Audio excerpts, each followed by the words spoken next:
So what's the topic of it? We're just gonna have natural conversation. So what's going on? checking myself.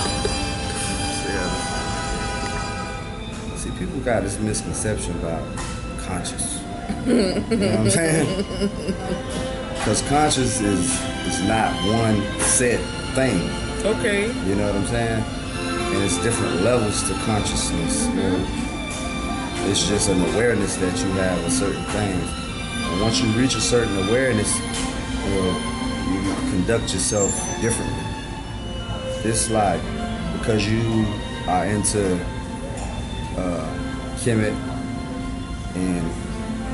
or you know about the Moors, or you know about the transatlantic slave trade, or you have knowledge of it, that don't mean you conscious. Well, that does mean you're conscious, just like you said there are levels. No, but that's most people's view of conscious. Like, conscious is having an understanding of yourself as is. That's when you get a good understanding of yourself as is, that's when you become conscious. Mm-hmm. So it has nothing to do with what you learn about that. All of that goes into knowing yourself. You can't just completely discredit someone because they know about Kemet and they know about... No, I'm not. No. That's some people's mission. You know what I'm saying? Right. I study everything. You know what I'm saying? Everything that I can study. You know, and my belief systems change daily. Like from day to day, my belief systems. If they don't change daily, I'm not a rigid individual. Yeah. I feel like if you are a rigid individual, you're not conscious. I agree. Because consciousness is you have to be fluid changing. like water. Right.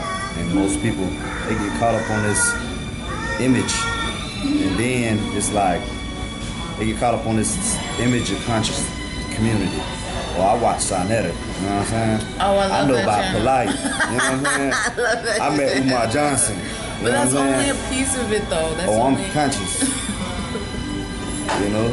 That's only a part of it, though. I'm conscious. What makes you conscious?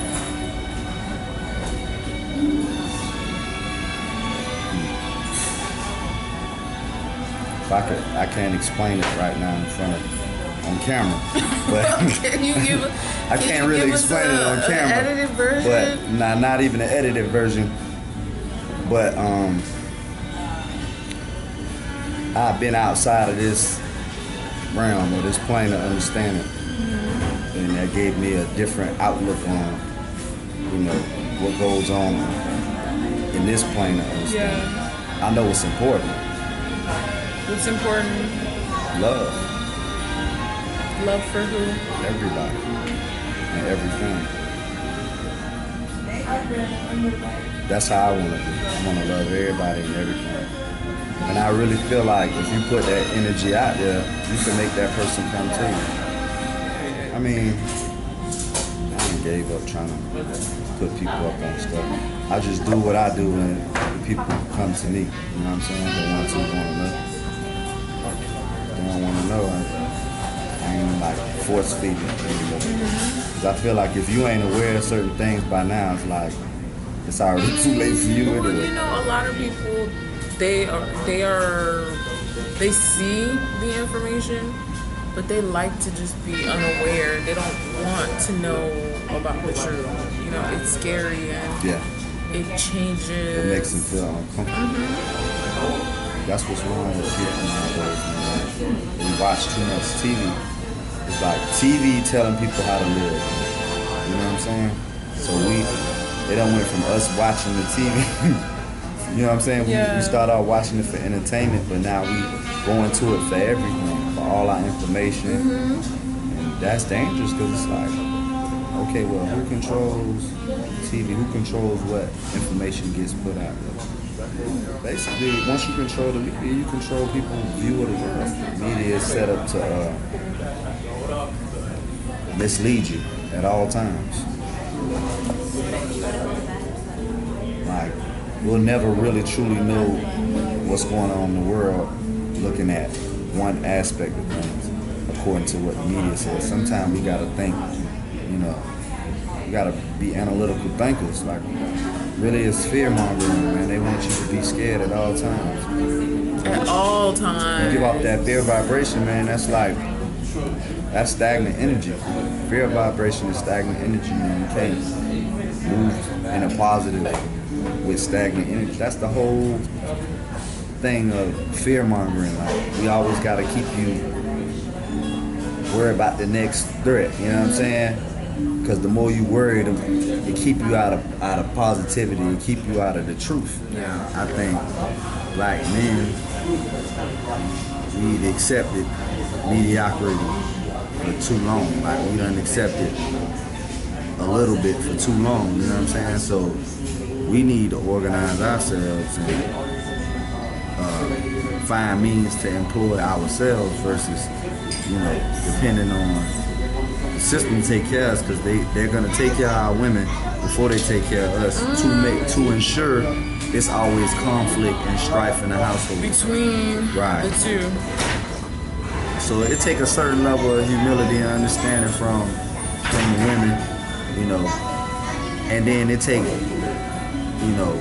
for the men to put forth a stronger effort and drive into being more self-sufficient. Yes. Because we can't be men if we can't ensure our own livelihood. But I feel like men, they just don't value us. Like, you guys have lost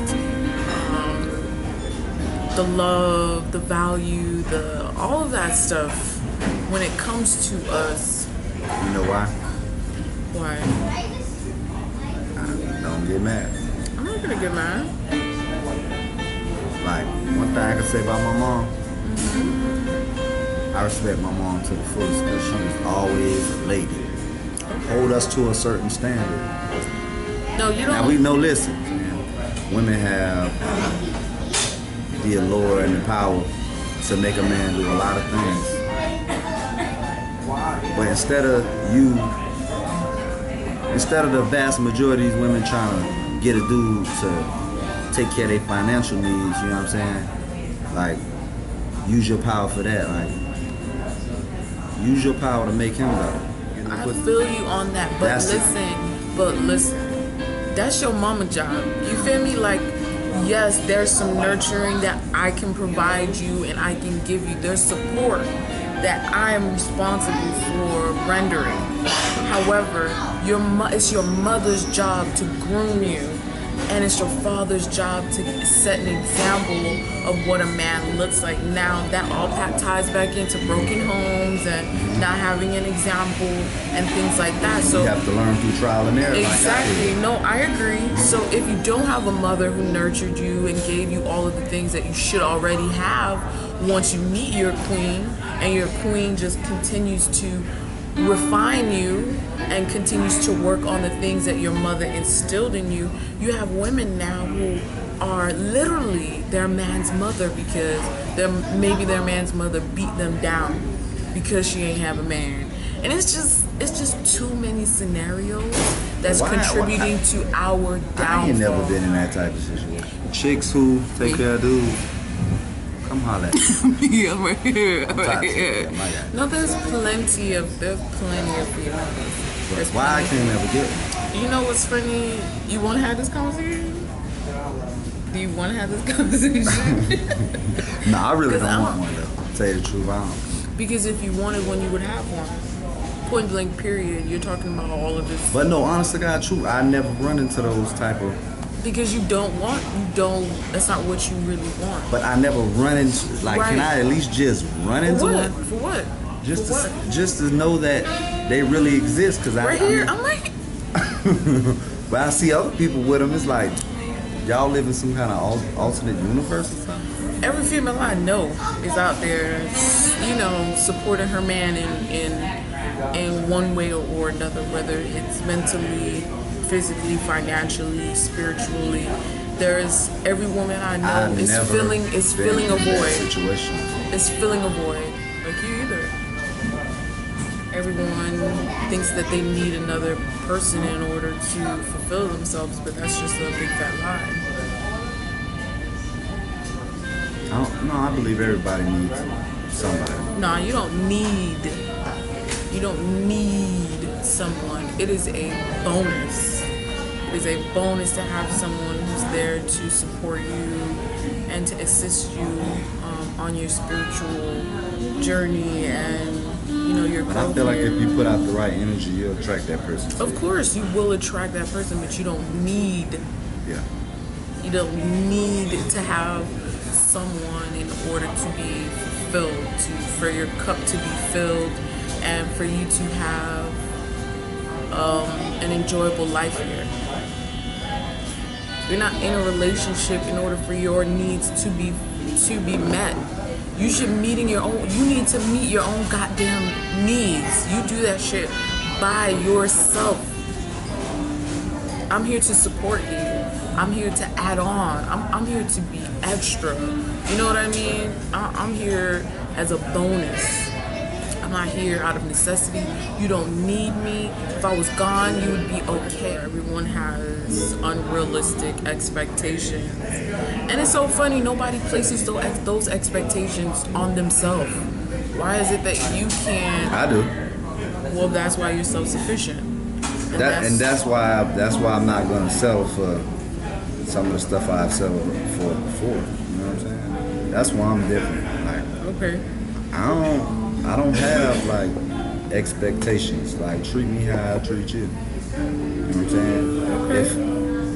If I'm willing to go the extra mile for you, be willing to go the extra mile for me. And people have that unrealistic expectation that this person is supposed to do this for me. This person is supposed to, play this role. Well, really, no, they're not. You're supposed to play that role for yourself. And if you knew that you were supposed to and that you could, you would never be looking for someone else to do it for you. Imagine if I never asked you or expected you to do stuff for me. Whenever we got together, it would be nothing but good stuff in whatever way you can imagine it, because I don't need shit from you. There's no expectation. It's just up from here. But you know what? That's a part of being conscious.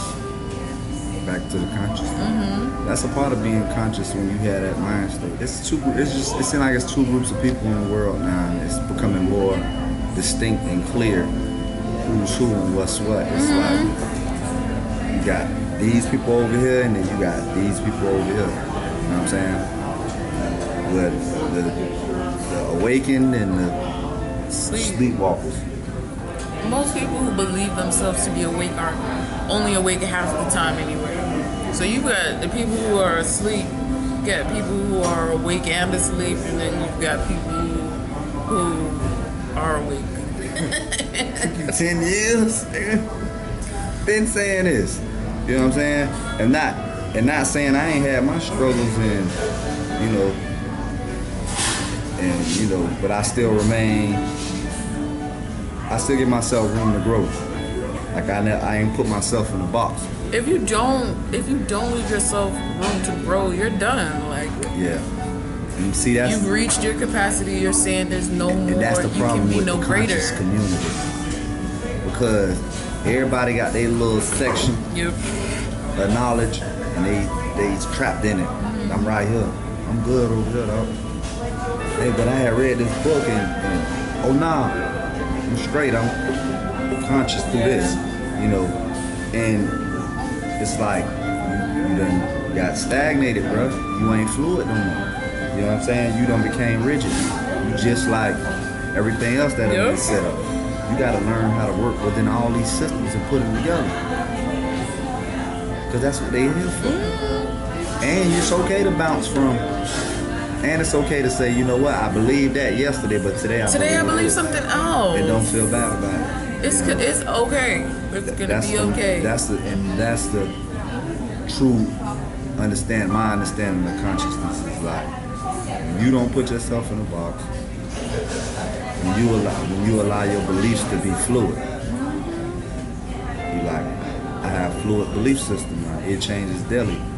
So now I'm not scared to experiment and do stuff and see if I can make things manifest and happen for myself through my spiritual systems or my understandings.